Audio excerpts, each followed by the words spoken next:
বর্তমান ধর্মের ইসলাম নবী মুহাম্মদ সাল্লাল্লাহু আলাইহি ইসলামের ইসলাম ধর্ম না।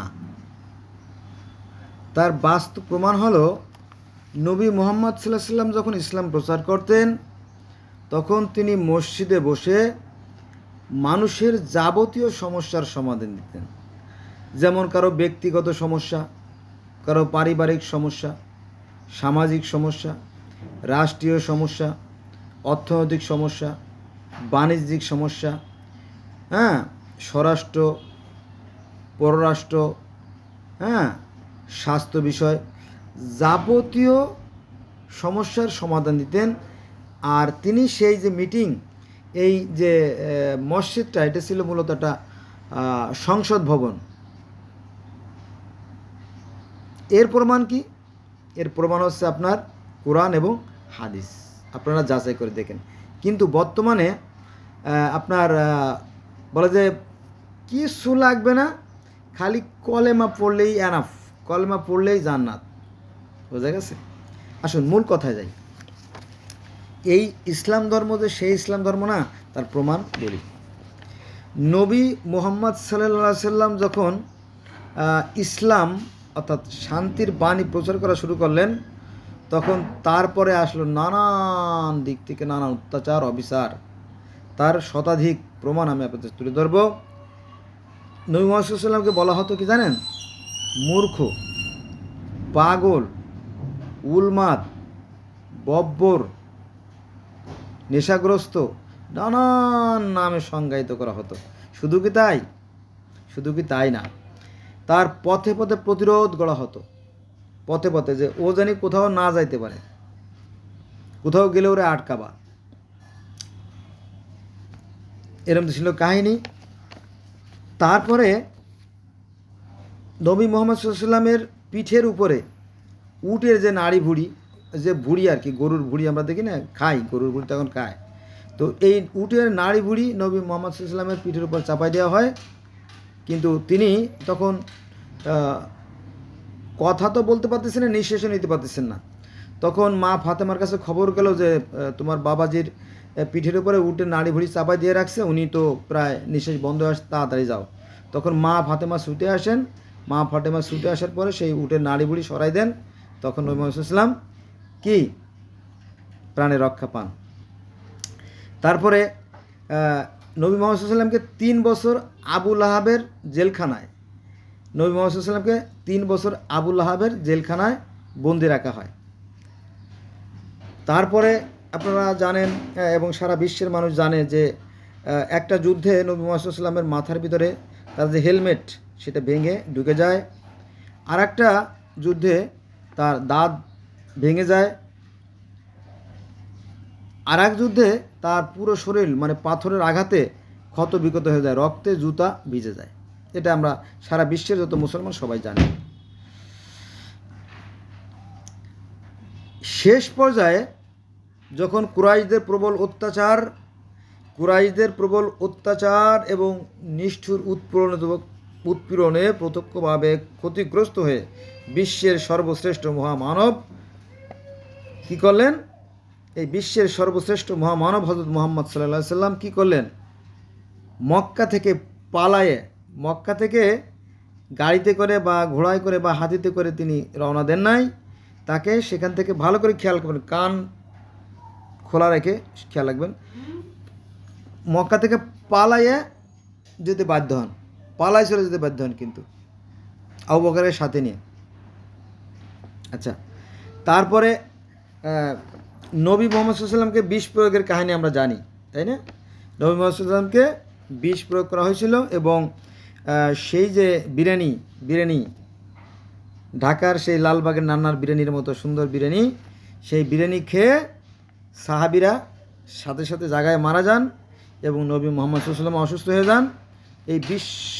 এই বিষের যে ক্রিয়া, এই বিষের ক্রিয়ায় তিনি 4 বছর অসুস্থ ছিলেন এবং মা আয়েশার সাথে তিনি বলছিলেন যে, আয়েশা রে, আমার ধবনী, আমার যে শিরা উপশিরাগুলো যেন ছিঁড়ে নিয়ে যাচ্ছে, এরকম মানে এইভাবে তিনি হাদিসে বলছেন, আমরা এইভাবে পাইছি যে সেই বিষের যে যন্ত্রণা, তিনি মৃত্যুর সময় সেই যন্ত্রণা ভোগ করতেছিলেন। যাক, তারপরে নবী মুহাম্মদ সাল্লাল্লাহু আলাইহি ওয়াসাল্লাম তো মারা গেলেন। নবী মুহাম্মদ সাল্লাল্লাহু আলাইহি ওয়াসাল্লামের রক্তে তৈরি, নবী মুহাম্মদ সাল্লাল্লাহু আলাইহি ওয়াসাল্লামের রক্তে তৈরি একমাত্র যে মা ফাতেমা, সেই মা ফাতেমাকে হত্যা করা হয়। মা ফাতেমার হযরত আলীকে ধরে নেওয়ার জন্য আসে কিছু লোক। তো মা ফাতেমা ধরে নিতে দিতে যাচ্ছিল না, উনি ঠেকাচ্ছিলেন। ঠিক এক পর্যায়ে সেই দরজায় লাথি মারে এবং দরজা ভেঙে গিয়ে মা ফাতেমার বুকে আঘাত লাগে এবং মা ফাতেমার বুকের হাড় ভেঙে যায়। এবং মা ফাতেমার পেটে একটা বাচ্চা ছিল, সেই বাচ্চাটাও মারা যায় এবং মা ফাতেমাও কিছুদিন পরে রক্তক্ষরণজনিত কারণে আস্তে আস্তে মারা যায়। তারপরে নবী মুহাম্মদ সাল্লাল্লাহু আলাইহি ওয়াসাল্লামের যে একমাত্র রক্তে তৈরি মা ফাতেমা এবং মা ফাতেমার রক্তে তৈরি হাসান হোসেন, সেই হাসানকে বিষ প্রয়োগে হত্যা করা হয় জায়েদার মাধ্যমে। কেন করা হয়? জায়েদাকে লোভ দেখানো হয়েছিল যে জায়েদা, তুমি যদি হাসানকে হত্যা করতে পারো তাহলে তোমাকে আমি আমার পুত্রের সাথে বিবাহ দেবো। এটা বলছিল কে? মাবিয়া বলছিল, ইয়াজিদের পিতা মাবিয়া। তারপরে এই মা ফাতেমার আরেক সন্তান ইমাম হোসেন, এই ইমাম হোসেনকে কারবালার ময়দানে শহীদ করা হয়, যেটা গোটা বিশ্বের মানুষ জানে। তো দেখেন, একজন মানুষকে মারার জন্য তলোয়ার দিয়ে একটা কোপ দিলেই মনে কল্লাটা কেটে যায়, যথেষ্ট, তাই না? কিন্তু আমরা বিশ্বস্ত সূত্রে জানতে পারি যে তাকে ৭২টা আঘাত করা হয়েছিল, ৭২টা আঘাত করা হয়েছিল। এবং এখানেই শেষ না, এখানে কয়েকটা পর্ব আছে। যেমন ৭ দিন পানি পান করতে দেওয়া হয় নাই হোসেনকে, 7 দিন পানি পান করতে দেওয়া হয় নাই, এটা এক ধরনের শাস্তি। 2 নম্বর হচ্ছে তার শরীরে ৭২টা আঘাত করা হয়েছে, এটা তো একটা নির্মমতা, এটা খুবই একটা জঘন্য শাস্তি। এবং 3 নম্বরে তার যে দেহ মোবারক সেটা ঘোড়া দিয়ে পিষ্ট করে মাড়ির সাথে মিশে দেওয়া হয়েছে, তার শরীর মোবারক পাওয়া যায় নাই। ঠিক আছে, 3টা। এবং তার সেই যে কাটা মাথা, সেই মাথাটা নিয়ে যখন ইয়াজিদের দরবারে নিয়ে যাওয়া হয়, এর সাথে আরও 70টা মাথা ছিল। তো তখন ইয়াজিদ উল্লাস করতেছিল এবং বলতেছিল যে আজকে যদি আমার পূর্বপুরুষেরা বেঁচে থাকতো, ইয়াজিদ বলতেছিল যে আজকে যদি আমার পূর্বপুরুষেরা যদি বেঁচে থাকতো তাহলে তারা দেখতে পারতো যে আমি আজকে সেই বদরের যে যুদ্ধ, সেই বদরের যুদ্ধের বদলা নিলাম। উনি কবিতা আবৃত্তি করতেছিল আর কি। তো ইসলাম শেষ হয়ে গেল। ইসলাম শেষ হয়ে যাওয়ার পরে হোসেনের মৃত্যু দিয়ে তারপরে এই ইসলামের ক্ষমতাগুলো চলে গেল কোথায়? নবীর যে শত্রুপক্ষ ইয়াজিদ, মাবিয়া, আবু সুফিয়ান, তাদের হাতে। আজকের সেই ইসলাম চলতেছে, শিকড় কাটা ইসলাম, শিকড়, এর মূল শিকড় নাই।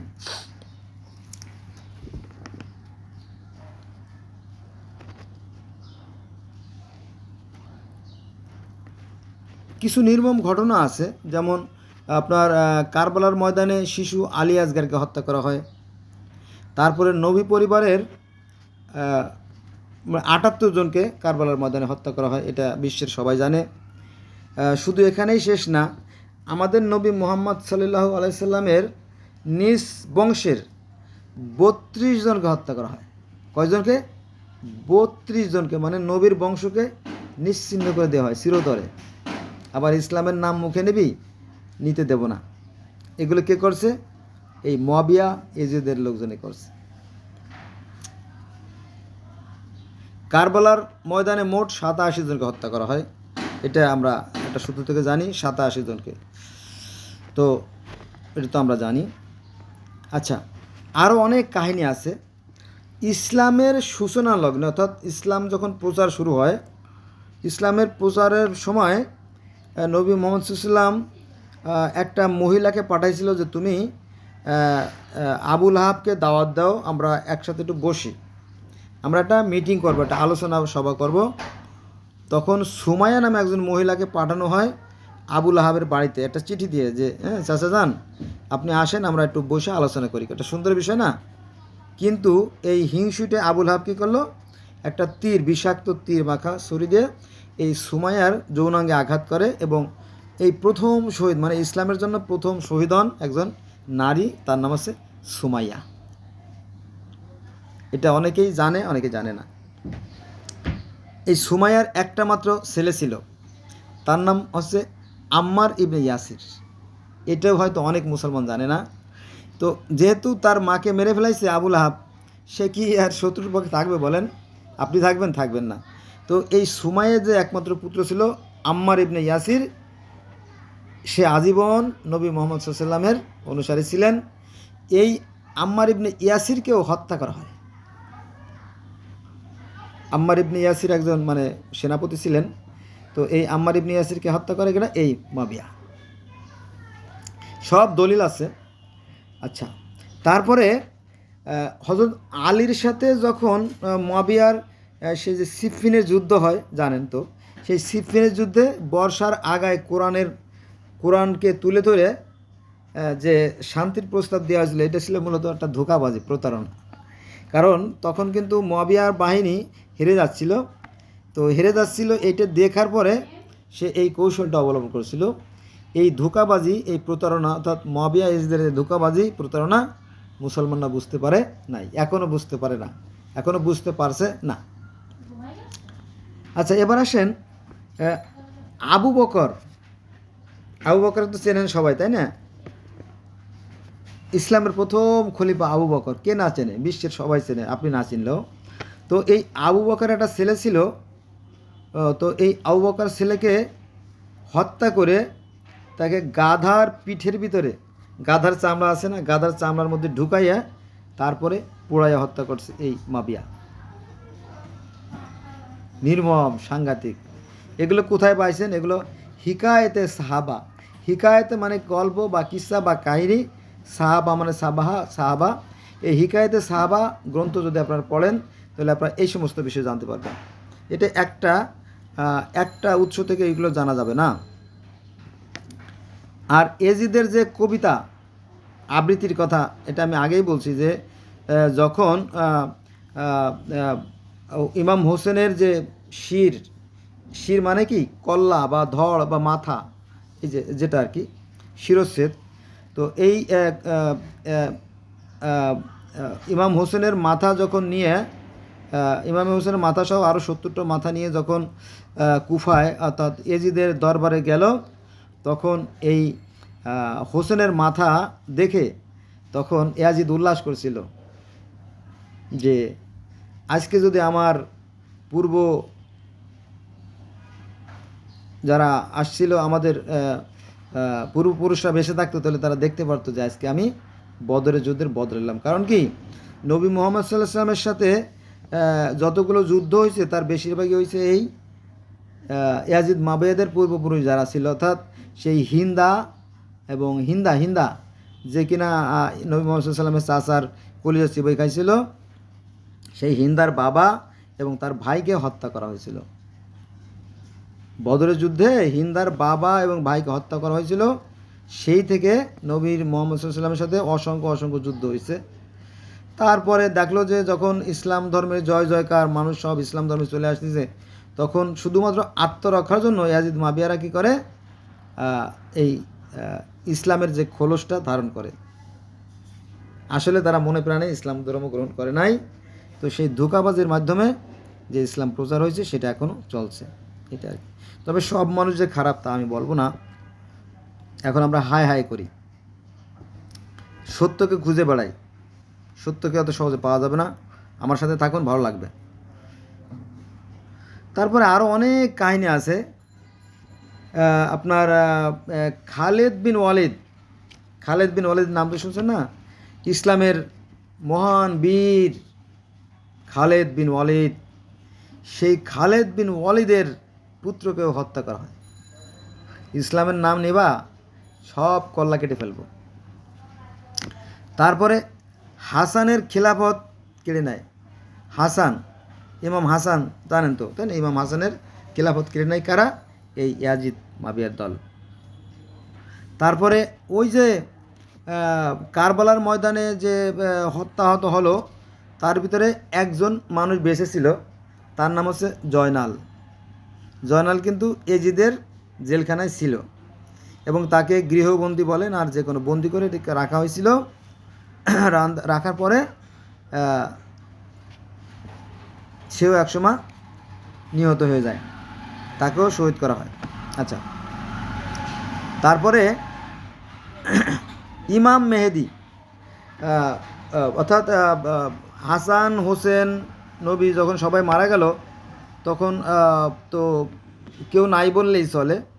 তারপরেও মা ফাতেমা অর্থাৎ শিয়াদের একটা দল ছিল, অর্থাৎ নবীর যে আহলে বায়েত আত্মীয় স্বজনদের মধ্যে একটা গ্রুপ ছিল, তাদের মধ্যে 12 জন ইমাম ছিল। 12 জন ইমামের মধ্যেই 11 জন ইমামকেই কিন্তু বেছে বেছে বেছে বেছে বেছে বেছে হত্যা করে ফেলানো হয়। তাও কারা করছে? এই হত্যাও করছে ইয়াজিদ মাবিয়ার দল। মানে ইসলামের নাম জানি কেউ আর না নিতে পারে, মুখে উচ্চারণ করতে না পারে নবী মুহাম্মদ সাল্লাল্লাহু আলাইহি ওয়াসাল্লামের নাম। এরপরে দেখলো যে সবই যখন শেষ হয়ে যাচ্ছে, তখন ইমাম মাহাদি তিনি আত্মগোপন করেন। এই ইমাম মাহাদির অনেক কিস্সা কাহিনী আছে, গল্প আছে যে তিনি এখনও বেঁচে আছেন, পাহাড়ের ভিতরে ঘেরা আছে, হ্যাঁ, তিনি কিয়ামতের সময় বেরোয় আসবে, আবার সেই কচুকাটা করবে, ইত্যাদি ইত্যাদি কাহিনী আছে, সেখানে আমি যাব না। তো সিফফিনের যুদ্ধ অর্থাৎ এই মুয়াবিয়ার সাথে যে আলীর যে যুদ্ধ হয়, সেই যুদ্ধে কেউ কেউ বলে যে 61,000 সৈন্য হত্যা করা হয়, কেউ বলে যে 70,000 সৈন্যকে হত্যা করা হয়, আর কেউ বলে যে না 80,000 সৈন্যকে হত্যা করা হয়। প্রকৃত সত্য আমরা জানি না, আমরা কোরআন হাদিসে যা পাই সেটাই বলতেছি আর কি। যাক, যে পরিমাণই হোক না কেন, আলীর যে বাহিনী, আলীর যে সৈন্য অর্থাৎ নবী মুহাম্মদ সাল্লাল্লাহু আলাইহি ওয়াসাল্লাম আহলে বায়াতের যে শক্তি, সেই শক্তিকে খর্ব করে দেওয়া হয় এবং চিরতরে বিলুপ্ত করে দেওয়া হয়। আচ্ছা, এবার আসেন মালেক বিন মুয়ারা। এই মালেক বিন মুয়ারা আবার কে? এই মালেক বিন মুয়ারা ছিল আপনার জাকাত আদায়কারীদের একজন প্রধান। ইনি জাকাত আদায় করতেন। তো যখন ক্ষমতা চলে গেল ইয়াজিদ মাবিয়ার হাতে, তখন এই মালেক বিন মুয়ারা এবং তার যে বংশের যে বংশের লোকজন সবাইকে সমূলে চিরতরে হত্যা করা হয়। কে হত্যা করে? এই মাবিয়া।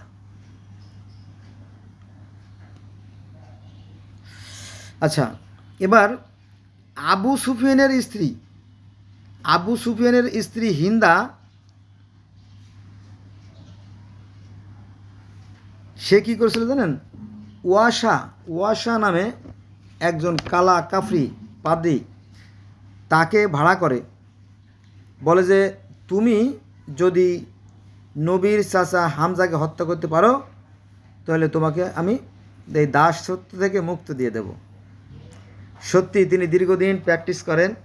আপনারা দেখবেন যে মেসেজ একটা আছে, সিনেমা আছে, তো সেটার মধ্যে দেখবেন যে ওয়াসাকে দীর্ঘদিন ধরে প্র্যাকটিস করানো হয় এবং সে খুবই পোক্ত পাকা হয়ে যায় এবং তার দায়িত্ব হয় কাউকে না, তুমি শুধুমাত্র হামজাকে হত্যা করবা। এবং সত্যি সেই ওয়াসা হামজাকে হত্যা করে এবং সেই হামজাকে হত্যা করে শেষ করে নাই, এই হামজার নাক, চুল, কান, মানে শরীরের বিভিন্ন অঙ্গ প্রত্যঙ্গ কেটে কেটে এই হিন্দা কী করে? গলার মালা তৈরি করে। এক বিভৎস কাহিনী, এবং তার কলিজা চিবিয়ে খায়, যেটা গোটা পৃথিবীর ইতিহাসে খুবই জঘন্য এবং একটা বিশ্রী এবং নোংরা একটা ইতিহাস হয়ে আছে। কত ঘৃণিত, কত বাজে বিষয় আমাদের ইসলাম ধর্মের মধ্যে লুকিয়ে আছে। আমাদেরকে শেখানো হয় যে কলেমা পড়লেই জান্নাত এত সস্তা, পুঁটি মাছ না, অনেক রক্তের বিনিময়ে এই ইসলাম এসেছিল, সেই ইসলামকে ধ্বংস করে দেওয়া হয়েছে। আচ্ছা, আবার আসেন, হিন্দা হামজার কলিজা চিবিয়ে খায় এবং নাক কান কেটে গহনা তৈরি করে, এটা বলছি। আচ্ছা, নবীর মৃত্যু দেখেন যে নবী মুহাম্মদ সাল্লাল্লাহু আলাইহি ওয়াসাল্লামের মৃত্যুর মাত্র 42 দিন পূর্বে কয়দিন? মাত্র 42 দিন পূর্বে মুয়াবিয়া ইসলাম গ্রহণ করে। এখানে একটা চালাকি ছিল, দেখলো যে দলে দলে মানুষ সবাই মুসলমান হয়ে যাচ্ছে বা নবী মোহাম্মদ সাল্লাল্লাহু আলাইহি ওয়াসাল্লামের অনুসারী হয়ে যাচ্ছে, আমি যদি ফাঁকা পড়ে থাকি তাহলে আমাকে সমূলে বিনাশ করে ফেলবে এই মুয়াবিয়া। কিন্তু তার ভিতরে তো ক্ষোভ ছিল, এই ক্ষোভ তো আর ভিতরে দেখা যায় না। বাহির দিক থেকে সে হয়তো মুসলমান হয়েছিল, কিন্তু আসলে সে মুসলমান না। বর্তমান মুসলমানের কর্ণ যারা এটা আছে ধোঁকাবাজি মুসলমানই আর কি। তো সেই মুয়াবিয়া কী করলো? ইসলাম গ্রহণ করে মাত্র 42 দিন আগে। এটা কোরআন হাদিসের কথা। আচ্ছা, তারপরে নবী মোহাম্মদ সাল্লাল্লাহু আলাইহি ওয়াসাল্লামের একজন প্রিয় ব্যক্তি ছিল, সাহাবী ছিল, আপনারা জানেন, আমরাও জানি যে ওয়াসকুরুনি, এই ওয়াসকুরুনি কে নিয়ে অনেক কাহিনী আছে, সেখানে যাব না। তো এই ওয়াসকুরুনিকেও মুয়াবিয়া হত্যা করে। নবীর একজন খুবই প্রিয় একজন সাহাবী ছিল, সেই ওয়াসকুরুনিকে হত্যা করা হয়। তারপরে আরও আছে বদরের যুদ্ধে আলী, আচ্ছা মানে বন্ধুরা আমি আসলে একটা নোট করছি, এখানে একটা নোট করে রাখছি শত শত পয়েন্ট দিয়ে, হ্যাঁ শত শত পয়েন্ট দিয়ে আমি একটা নোট করে রাখছি, এরপরে বুঝতে পারবো না, তো নইলে তো ভুলে যাবো, আমি সঠিকভাবে বলতে পারবো না। আরও অসংখ্য পয়েন্ট রয়ে গেছে যেটা বলা সম্ভব না। এই যে নবী মোহাম্মদ সাল্লাল্লাহু আলাইহি ওয়াসাল্লামের সাথে যে এই মুয়াবিয়া এজিদের সাথে এত শত্রুতা কেন, এত দ্বন্দ্ব কেন, এটা জানতে হবে না? এই জন্য আমার মনে হয় যে most important point now I am discuss about. আমি বোধহয় এখন খুব গুরুত্বপূর্ণ একটা পয়েন্টে চলে আসি। এই যে নবীর সাথে নবীর সাথে এই যে আপনার মুয়াবিয়া এজিদের যে দ্বন্দ্ব, এটা কেন সৃষ্টি হলো, সেটার মূল কারণ আছে এই যে বদরের যুদ্ধে হযরত আলী, উতবা ইবনে রাবিয়া অর্থাৎ মুয়াবিয়ার নানা এবং ওয়ালিদ বিন উতবা অর্থাৎ মামা,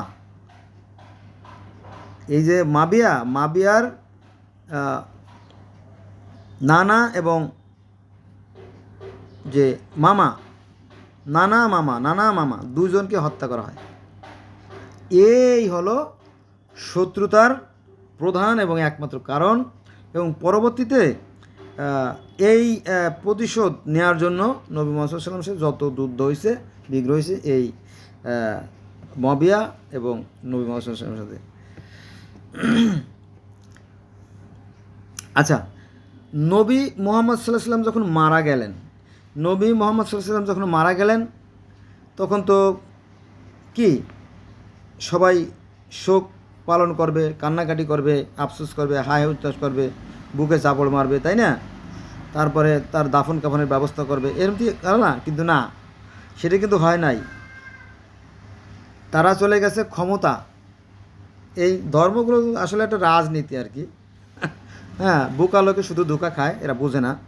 তো সৃষ্টিকর্তা প্রত্যেকটা মানুষ নয়, শুধু পুরাণের মধ্যে ভালো মন্দের জ্ঞান দিয়ে দিয়েছে, ধর্ম দিয়েই মানুষকে সৃষ্টি করা হয়েছে, কোনো সন্দেহ নাই। বাকিটা হচ্ছে কি রাজনীতি। তো যাক, তো নবী মুহাম্মদ সাল্লাল্লাহু আলাইহি ওয়াসাল্লাম যখন মারা গেলেন, মারা যাওয়ার পরে ওদিকে যত আনসার বাহিনী ছিল ওরা মিটিং করতেছে যে নবী তো মারাই গেছে, তো এখন খলিফা হবে কে, বোঝা গেছে? ওরা কিন্তু নবীকে দাফন কাফন না করে ক্ষমতা নিয়ে টানাটানি শুরু করছে। তো এই খবর আবার চলে আসছে ওমরের কাছে। ওমর আবার চলে গেছে আবু বকরের বাড়িতে। তখন তো আবু বকর বয়স বেশি ছিল।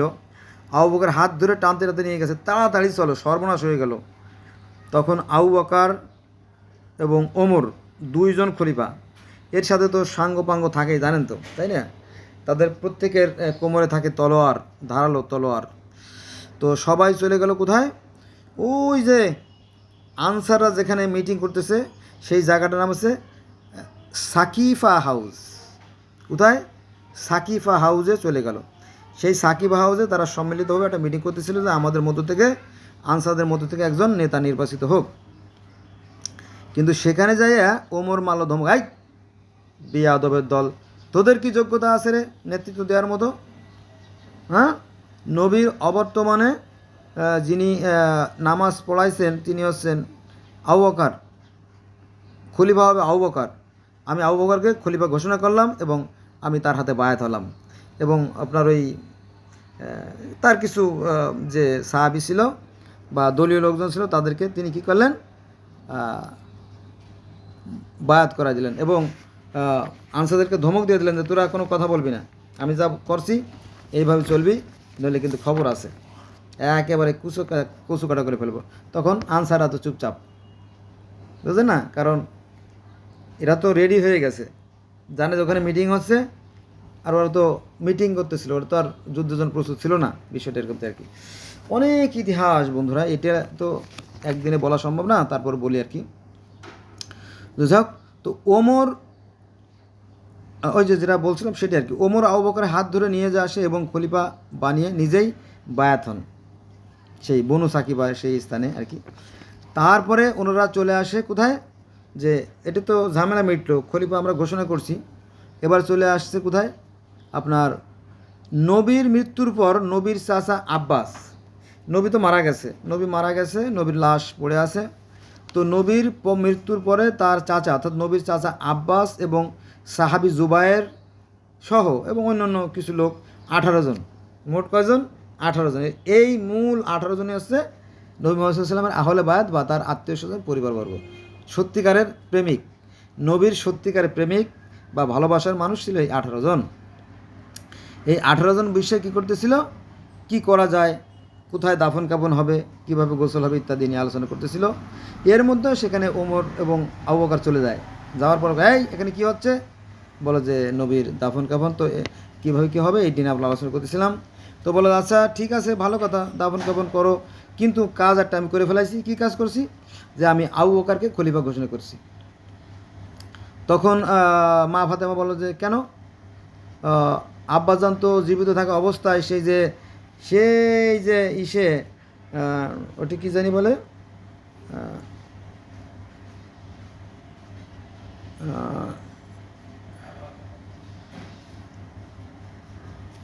জায়গাটার নাম ভুলে গেলাম,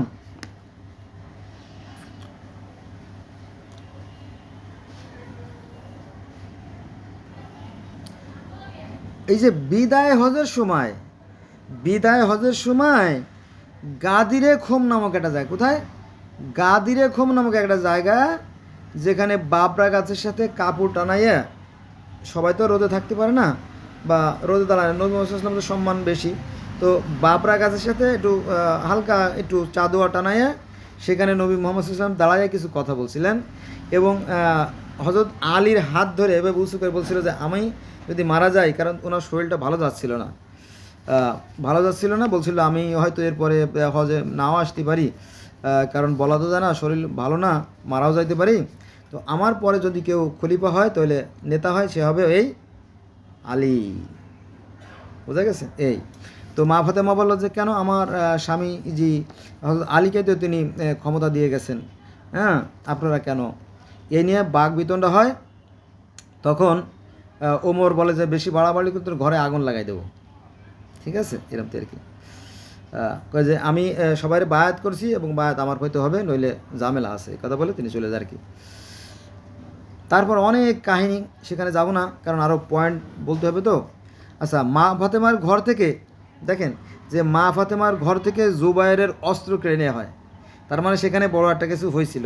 যদিও নবী মুহাম্মদ সাল্লাল্লাহু আলাইহি ওয়াসাল্লাম মারা গেছে, নবী মুহাম্মদ সাল্লাল্লাহু আলাইহি ওয়াসাল্লামের দাফন কাফন করতে হবে, 3 দিন হয়ে গেছে, নবীর দাফন কাফন হয় নাই, 3 দিন গত হয়ে গেছে, দাফন কাফন হয় নাই, এই সময় যদি মারামারি খুনোখুনি হয়, তাহলে দেখা গেছে ওই নবীর সাথে আরও বহু লোকের দাফন কাফন দেওয়া লাগবে, অথবা দাফন কাফনে দেরি হয়ে যাবে।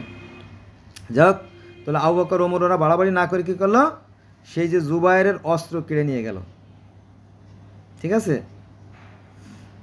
ওমর জুবায়ের অস্ত্র কেড়ে নিয়ে গেল, এলো কাহিনী, অনেক ঘটনা ঘটছিল, সেখানে আমি যাব না, বিশাল কর্মযজ্ঞ সেখানে ঘটলো। যাক, তারপরে আস্তে আস্তে নবীকে দাফন কাফন করানো হলো, মাত্র অল্প কিছু লোক, ঠিক আছে। তারপর জানাজাও হয় নাই, জানাজাও কেউ করে নাই, গোসলও ঠিক মতো কেউ দেয় নাই, বা গোসল দেশে কিনা সন্দেহ, যাক এরম দিয়ে একটা কিছু হবে। যাক, 3 দিন পড়েছিল, কেউ আর দাফন কাফনে আসে নাই, সবাই ক্ষমতা নিয়ে ব্যস্ত। জয় বাংলা। এরমতে হচ্ছে ঘটনা, এরমতে আর কি ইতিহাস থেকে বলতেছি, কারণ আজ থেকে ইসলাম ধর্মের বয়স হচ্ছে কি 1448 বছর। আমি তো আর জানি না, এখানে ডকুমেন্টস আছে, এই ডকুমেন্টস থেকে আমি বলতেছি, এটা আমার বানানোর কোনো কথা না। তারপরে ওই যে এটা বলে ফেলছি আছে গাদি রেখম, এটা আমি ভুলে গেছিলাম গাদি রেখম শব্দটা। তো গাদি রেখমের ঘোষণায় বৈধ খলিফা হচ্ছে আলী। কোথায় কিসের কার বৈধ, ক্ষমতা চলে গেল অন্যদিকে। এখন ক্ষমতা অন্যদিকে চলে গেলে দল তো ভারী করা হবে। যেমন আজকে হচ্ছে আজকে এই যে আমি যে ভিডিও করতেছি, আজকে হচ্ছে 20/8/2024 সাল, তাই না? গত 5/8/24 যখন প্রধানমন্ত্রী শেখ হাসিনা পালায় চলে গেলেন ভারতে, এবং যত এমপি মন্ত্রী সচিব সব চলে গেছে। তারপরে গতকালকে ছিল আপনার 19 তারিখ, 19/8/24 শুনলাম যে বাংলাদেশের যত থানা আছে 493টা নাকি, সমস্ত থানার যে উপজেলা চেয়ারম্যান বা অন্যান্য যারা কমিশনার সবার ক্ষমতা ডিলিট করে দেওয়া হয়েছে। ঠিক ঘটনাটা এরমতে ঘটছিল আর কি, এরমই যে মানে রাজনীতির বেলা যা ঘটে ঠিক ওরকমটি, যে সেই গাদির খোমের যে ঘোষণা, সেই বৈধ খলিফা আলীকে না বানাইয়া বানানো হলো কাকে? আবু বকরকে। শুরু হয়ে গেল ফাটাফাটি, ইসলাম ধর্মে ফাটাফাটি এবং প্রচণ্ড মারামারি। এখান থেকে আবার আবার সেই বদরের যুদ্ধের থেকে যেমন ফাটাফাটি শুরু হলো, এখান থেকে আবার আবার মারামারি কাটাকাটি কোনোগুনি ফাটাফাটি শুরু হয়ে গেল, যেটা আজও চলতেছে শিয়া সুন্নিদের ভিতর। আচ্ছা, নবী মৃত্যুর পূর্বে কিছু লিখতে চেয়েছিল। নবী মুহাম্মদ সাল্লাল্লাহু আলাইহি ওয়াসাল্লাম যখন অসুস্থ মারা যাবে, ঠিক তার আগে বলতেছিল যে আমার একটু কাগজ দাও আর একটু কলম দাও। তো কাগজ কলম যখন দিতে যাচ্ছিল, তখন ওমর সেই কাগজ কলম ছুঁড়ে ফেলে দেয়। এরকম ইতিহাস থেকে এটা পাওয়া যায় যে কাগজ কলম তিনি ছুঁড়ে ফেলে, বাদ দাও কাগজ কলম, কিসের কাগজ কলম, আমাদের তো কোরআন আছেই, কোরআন আছে, তাতে আমাদের চলবে। আর উনি তো এখন অসুস্থ, উনি রোগের যন্ত্রণা, উনি আবল তাবল উল্টোপাল্টা বলতেছে, কী করবে না করবে। উদ্দেশ্য ছিল মানে কিছু নসিহত লিখে যাওয়া বা কিছু দলিল দিয়ে যাওয়া, কিন্তু সেটা ওমরের কারণে দেওয়া হয় নাই, ছিঁড়ে ফেলে দেয়। তখন নবী মুহাম্মদ সাল্লাল্লাহু আলাইহি ওয়াসাল্লাম তো অসুস্থ, তিনি আবার উত্তেজিত হয়ে যায়, রাইগে যায়, বিয়াদবের দল ভাগ ঘরে তো সব বেরো, অসভ্যর দল। হ্যাঁ, তখন একটা বাকবিতণ্ড হয় এবং সবাইকে ঘর থেকে বের করে দেয়। এরকম একটা কাহিনি আছে, আপনারা যদি ইতিহাস জানতেন। তবে আমি জানি যে অধিকাংশ 98% বা 99 মুসলমানের সন্তান এই সমস্ত জানার চেষ্টা করে না, কারণ তারা জানে যে দাড়ি রাখলেই মুসলমান হয়ে যাওয়া যায়, আর টুপি মাথায় দিলেই মুসলমান হয়ে যাওয়া যায়, পাঞ্জাবি পড়লেই মুসলমান হয়ে যাওয়া যায়। অতএব এত কিছু দরকার নেই, আর কলেমা পড়লে তো জান্নাতে যাওয়াই যাবে। হ্যাঁ, সস্তা, একেবারে পুঁটি মাছের মতো সস্তা হয়ে গেছে ইসলাম ধর্ম, পুঁটি মাছের মতো সস্তা। একটা মাত্র ইট যদি আপনি মসজিদে দান করেন, তাহলে আপনি জান্নাত নিশ্চিত। এত সস্তা, এত সস্তা জিনিস, মানে ইসলাম ধর্মের মতো এত সস্তা বা জান্নাতের মতো সস্তা জিনিস পৃথিবীতে আর কিছু আছে বলে আমার জানা নাই। চলেন পরবর্তীতে যাই। তো আবু বকর খলিফা হওয়ার মাত্র, আবু বকর যখন খলিফা হলেন, আবু বকর খলিফা হওয়ার মাত্র 10 দিনের মাথায় ফাদাকের একটা জমি ছিল, ফাদাকের জমিটা মা ফাতেমার কাছ থেকে কেড়ে নেওয়া হয়। মা ফাতেমার সংসার চলতো ফাদাকের জমি দিয়ে। এই ফাদাকের জমিটা নিয়ে আমি পরে আলোচনা করব যদি আমার মেমোরি থাকে। তো ফাদাকের জমিটা কেড়ে নেওয়া হয়, পরে দেখলো যে না, এটা তো ঠিক হয় নাই। পরে এই ফাদাকের জমিটা ফেরত আর একটা দলিল তৈরি করা হয় যে না, এই জমিটা মা ফাতেমাকে ফেরত দিয়ে দেবো, কিন্তু সেই দলিলটাও ওমর ছিঁড়ে ফেলে দেয়। তারপরে আলী বলছিল, ওই যে আলীর সাথে আয়সার যে যুদ্ধ দ্বন্দ্ব, এর কারণ হচ্ছে কি, ওই যে আপনার বনু মুত্তালিকের ঘটনায় মা আয়সা পিছে পড়ে যায়, তারপরে অনেক কেলেঙ্কারি হয় যে মা আয়সা যে যৌন তৃপ্তি নবী মুহাম্মদ সাল্লাল্লাহু আলাইহি ওয়াসাল্লাম বুড়ো মানুষ দিতে পারে না, সাহাবীদের সাথে যৌন সম্পর্ক, এই সমস্ত নিয়ে যখন খুব একটা তালমাতাল চলছিল, তখন নবী মুহাম্মদ সাল্লাল্লাহু আলাইহি ওয়াসাল্লাম বলতেছিল যে আলী রে, আমার তো মাথা ঠিক নাই, আমি কি করবো, মানিজ্য তো সব গেছে, আমার হাতে ঘুম নাই, খাওয়া নাই, নাওয়া নাই, কি করবি? তখন আলী বলছিল যে আপনি এত টেনশন কেন করতেছেন, আপনি কেন এত চিন্তা করেন, আয়েশা তো আপনার পায়ের জুতার ফিতার যোগ্য না, তারে আপনি তালাক দেন। এই কি তালাক দেন, এই হলো আয়েশার সাথে আলীর দ্বন্দ্বের মূল কারণ, মনে রাখবেন। আচ্ছা, আয়েশার সাথে আলীর যুদ্ধে প্রায় 1000 সৈন্য নিহত হয়। আয়েশা এবং আলী, অনেকে আবার বলে থাকে যে আয়েশা নাকি নবীকে বিস্ফোরক করেছিল, এরকম একটা ঘটনা শুনতে পাওয়া যায়। প্রকৃত সত্য আল্লাহ জানে, আমরা জানি না। আয়েশার ভাইকে হত্যা করা হয়, আয়েশার ভাইকেও কিন্তু এই মবিয়া হত্যা করে, এরকম বিরাট কাহিনী আছে। তার আবু বকর মবিয়ার এক পুত্র। ও নবী মোহাম্মদ সাল্লাল্লাহু আলাইহি ওয়াসাল্লাম যখন মারা যায়, দেখেন ইসলাম ধর্ম কীভাবে নবীর থেকে অন্যদের হাতে চলে যায়। মূল যে নবীর অনুসারী যারা, নবী মোহাম্মদ সাল্লাল্লাহু আলাইহি ওয়াসাল্লাম যারা মূল অনুসারী, তাদের থেকে কীভাবে ইসলাম ধর্মটা অন্যদের হাতে চলে যায়, সেই কাহিনী এখন আসছে। আবু বকর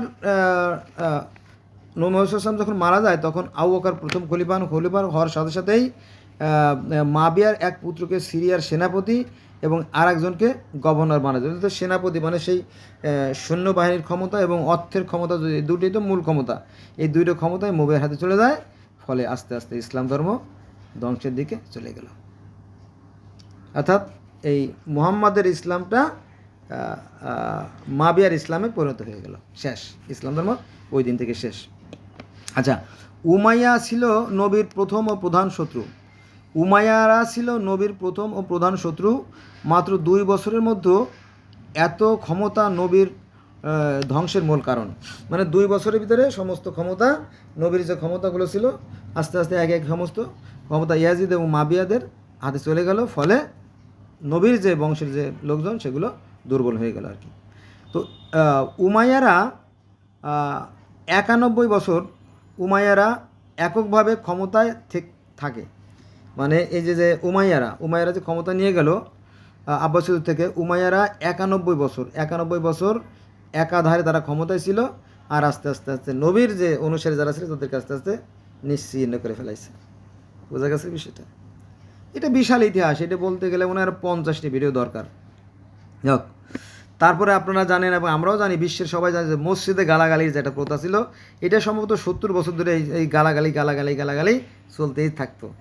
হ্যাঁ, নবী মোহাম্মদ সাল্লাল্লাহু আলাইহি ওয়াসাল্লাম এবং আলীর পরিবারের বিরুদ্ধে গালাগালির একটা রেওয়াজ ছিল, মসজিদে গালাগালি করা হতো। জানেন তো? না জানে কিন্তু মুসলমান হওয়া যাবে না, জানতে হবে। ইসলাম না জানে মুসলমান হওয়া যাবে না, লেখাপড়া না করে পাশ করা যাবে না। যাক, অনেক কথা বন্ধুরা, আমি শুধু আকার ইঙ্গিতে কিছু টাচ দিয়ে যাচ্ছি আপনাদের। নবীর মৃত্যুর পরে প্রায় 10,000 সাহাবীকে হত্যা করা হয়, জানেন তো, তাই না? প্রথমে 360 জন সাহাবীকে, ঘনিষ্ঠ সাহাবীকে হত্যা করা হয়, তারপরে 10,000 সাহাবীকে হত্যা করা হয়। এটা কে করে? মাবিয়া হত্যা করে। তারপরে কারবালা, এই যে কাবায় আক্রমণ, তারপরে তীর মেরে আগুন লাগিয়ে দেওয়া, এই সমস্ত কাহিনী। আর নবীকে পাগল, উলমাদ, জাদুকর, অনেক কিছু তো বলা হয়, সেটা তোমরা জানেন আর কি। তারপর আরেকটা ঘটনা, আকাফা ইনসিডেন্ট, মানে এটা হচ্ছে ঘটনাটা হয়েছিল 630 সালে অক্টোবর মাসে, তাবুক যুদ্ধের পরে 12 জন মোনাফেক সাহাবা নবীকে মারার জন্য মুখোশ পরে পাহাড়ের আড়ালে লোক আছে। একটা বিশাল কাহিনী আছে আর কি, একটা পয়েন্টে চলে আসছে কথাগুলো আর কি। হুজাইফা, মানে এই যে 12 জন লোক, 12 জনের লুকাইছিল পাহাড়ের ধারে। এটা 630 খ্রিস্টাব্দে, এবং এটা হচ্ছে আপনার পাহাড়ের ধারে। তাদের মধ্যে হলো হুজাইফা একজন, তার নেতৃত্বে 12 জন নবীকে হত্যা করার জন্য লুকাইছিল আর কি। কারণ নবীর শত্রু অনেক ছিল, তাই না? পরে মারার পরে শত্রুদের জয় জয় জয় বাংলা হয়ে গেল। আচ্ছা, নবীর বর্ম বিক্রি করে, নবীর বিরুদ্ধে কিছু আজে বাজে কথা বলা আছে। মনে করেন যে নবী বর্ম বিক্রি করে ইহুদিদের কাছে বিক্রি করে, পেটে ভাত ছিল না, ক্ষুধা ছিল, ইহুদিদের কুয়ায় পানি টানতো নবী মুহাম্মদ সাল্লাল্লাহু আলাইহি ওয়াসাল্লাম, এরকম আছে। ওই যে খেজুরের লোভে পানি, এগুলো সমস্ত বাজে কথা। এর মূল কাহিনীটা আমি পরে বলবো। 70 তালির পোশাক পরতো নবী মুহাম্মদ সাল্লাল্লাহু আলাইহি ওয়াসাল্লাম, এরকম এসব বাজে কথা। ক্ষুধার জ্বালায় পেটে পাথর বেত্ত, এরকম কথা আছে। তো যায় নামাজের নিচে সারি সারি স্বর্ণের সাগর, স্বর্ণ এভাবে পানির মতো যাচ্ছে, কিন্তু তিনি সেটা করেন নাই, তিনি গ্রহণ করেন নাই, তিনি কষ্ট করছেন, ইচ্ছে করে কষ্ট করছেন। এর মধ্যে অনেক গল্প, কিস্সা, কাহিনী দিয়ে হাদিস ভরা হয়েছে। যাক, ফাদাকের বাগান যৌতুক ওই যে ইহুদির কাছ থেকে একটা ফাদাকের বাগান জয় করেছিল নবী মুহাম্মদ সাল্লাল্লাহু আলাইহি ওয়াসাল্লাম বিনা যুদ্ধে। ফাদাকের জমিটা যুদ্ধ করার ফলে, জয় করার ফলে নবী মুহাম্মদ সাল্লাল্লাহু আলাইহি ওয়াসাল্লাম এই ফাদাকের জমিটা করতো আর কি, ওই ভোগ দখল করতো। পরে ওই জমিটা আবার মা ফাতেমা দিয়েছিল, কিন্তু মা ফাতেমার কাছ থেকে ওমর কেড়ে নিয়ে যায়। ওমরকে কেড়ে নিয়ে গেলে পরে এই ফাদাকের বাগানটাকে যৌতুক রূপে ওসমানের যে মেয়ের জামাই ওসমান, অর্থাৎ তৃতীয় খলিফা, আবু বকর, ওমর, ওসমান যে তৃতীয় খলিফা, সেই ওসমানের মেয়ের জামাই মারওয়ানকে দেওয়া হয়। অর্থাৎ দেখেন যে আবু জেহেলের যে পুত্র আছে মারওয়ান, তো আবু জেহেল হচ্ছে নবী মুহাম্মদ সাল্লাল্লাহু আলাইহি ওয়াসাল্লামের সবচেয়ে বড় শত্রু এবং সবচেয়ে প্রধান শত্রু আছে এই আবু জেহেল। কার? নবী মুহাম্মদ সাল্লাল্লাহু আলাইহি ওয়াসাল্লামের। কারণ এই নবী মুহাম্মদ সাল্লাল্লাহু আলাইহি ওয়াসাল্লামের দুটো মেয়ে বিবাহ দেওয়া হয়েছিল আবু জেহেলের দুই পুত্রের কাছে, কিন্তু তারা সে দুটো মেয়ের পর অত্যাচার করে এবং তালাক দেয়। অনেক কাহিনী আছে, এটা নিয়ে সেখানে যাব না। তো দেখেন, নবীর যে শত্রু, নবীর যে মূল শত্রু, নবীর যে আসল শত্রু, সেই শত্রুর কাছে নবী মুহাম্মদের সমস্ত সম্পত্তি দিয়ে দেওয়া হয়। এটা হচ্ছে মারওয়ান হচ্ছে আবু জেহেলের পুত্র আর ওসমানের মেয়ের জামাই। তো ওসমানও তো সেই নবীর সেই শত্রুপক্ষের লোক, সবই তো শত্রুদের হাতে ক্ষমতা চলে গেল, তাই না? যদিও আমরা তাদেরকে খুবই মানে প্রিয় সাহাবী বলি। যাই হোক, আরও একটু কথা আছে বন্ধুরা। আমার 41 মিনিট হয়েছে, মোবাইলের মেমোরি হয়তো অফ হয়ে যেতে পারে আর কি। ফাদাকের বাগান যৌতুক ওসমানের মেয়ের জামাই মারওয়ানকে দেওয়া হয়, যিনি নাকি আবু জেহেলের পুত্র, তাকে দেওয়া হয়। ওই যে নবী মুহাম্মদ সাল্লাল্লাহু আলাইহি ওয়াসাল্লাম মরে যাওয়ার পরে এবং আলী মরে যাওয়ার পরে যে মসজিদে নবীর পরিবার এবং আলীর পরিবারের বিরুদ্ধে গালাগালি করা হতো, সেই গালাগালি বন্ধ করে হচ্ছে ওমর বিন আব্দুল আজিজ গালি বন্ধ করে।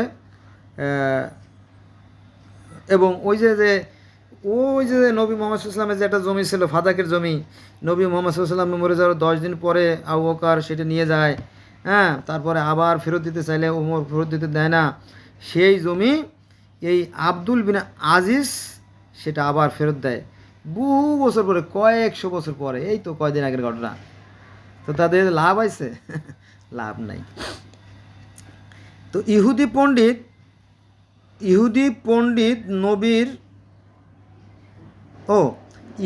পণ্ডিত নবীর কলার ধরে মারে এবং পরে তার মহত্ব বড়ত্ব বুঝতে পেরে মুসলমান হয়। কিন্তু অনেক কিস্সা কাহিনী আছে আর কি।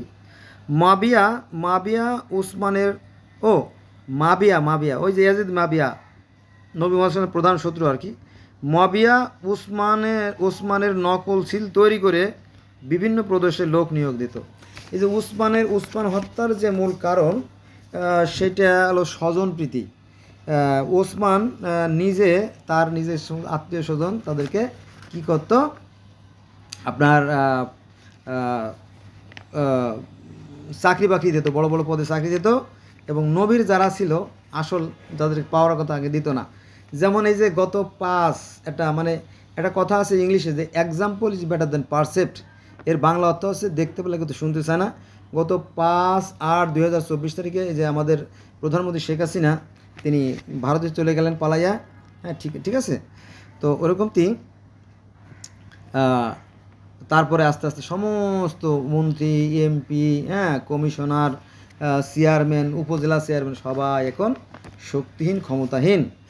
কিন্তু তার আগে যারা ছিল, যদিও শেখ হাসিনা এটা শিখিয়ে দেন নাই আমি জানি, কিন্তু তাদের কাছে আপনার ঢাকা কলেজ বলেন আর জগন্নাথ কলেজ বলেন আর জাহাঙ্গীরনগর বলেন, সব অল্প কিছু লোকের হাতে ক্ষমতা ছিল। কারণ তাদেরকে আশ্রয় প্রশ্রয় দিত প্রশাসন। ফলে তাদের ধ্বংস যেমন নিশ্চিত হয়ে গেল, ঠিক ওরকমটি এই যে এরা ওসমান সে তার ক্ষমতাগুলো কী করতো, অশুদ্ধ উপায় অবলম্বন করে নিজস্ব লোকজন নিয়োগ দিত। আর এই কারণেই তৃতীয় খলিফা অর্থাৎ ইসলামের তৃতীয় খলিফা ওমরকে হত্যা করা হয়। তো আমি ব্যক্তিগতভাবে যেটা মনে করি যে এটা মূলত আসলে একটা রাজনীতি। ধর্ম বলে আসলে কিছু নাই। সৃষ্টিকর্তা পৃথিবীর প্রত্যেকটা মানুষই না, পৃথিবীর যত প্রাণী আছে, মাছেরও জ্ঞান আছে, মুরগি, হাঁস মুরগি, ছাগল, কুত্তা, বিলাই, সাপ, অজগর সবারই জ্ঞান দিয়ে দিয়েছে, ভালো মন্দের জ্ঞান। এই জ্ঞান দিয়ে চলতে হবে, বোঝা গেছে? তবে আর একটু বাকি আছে। সুনানে ইবনে মাজা সুনানে ইবনে মাজা থেকে আয়েশা রাদিয়াল্লাহু থেকে বর্ণিত হাদিস নাম্বার 1944, নবীর মৃত্যুতে বিহবল তখন কাগজ লেখা আয়াত বালিশের নিচে ছিল, যা ছাগলে খেয়ে ফেলে। নবী রাজ পরিবারের অপমান। তো এখানে এটা হচ্ছে নবীর বিরুদ্ধে অনেক কুৎসা, অনেক বাজে বাজে কথা বলা আছে। এটা হচ্ছে আপনার কি জানি হাদিস নম্বর আছে 1944, সুনানে ইবনে মাজা থেকে বর্ণিত, যে কিছু কোরআনের আয়াত নাকি বালিশের নিচে ছিল, সেগুলো ছাগল খেয়ে ফেলছে। এমনি অনেক আজে বাজে কথা নবীর বিরুদ্ধে লেখা হয়েছে। কিন্তু মেমোরি শেষ হয়ে যাবে কিনা আমি জানি না। নবী মুহাম্মদ সাল্লাল্লাহু আলাইহি সাল্লাম ছিলেন অত্যন্ত বড় একটা পরিবারের সন্তান।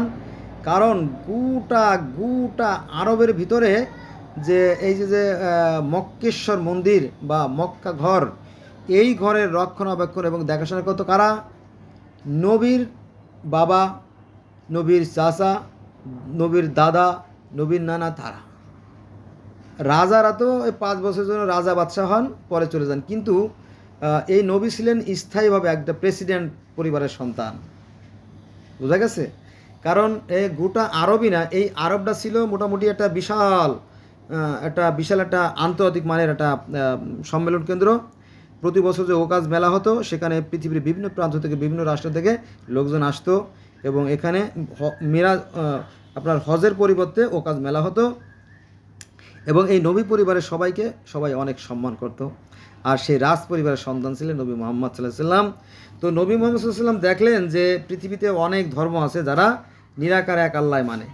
যেমন মিশরীয় ফারাও রাজারা, তারা রাকে মানে, অদৃশ্য রাকে মানে।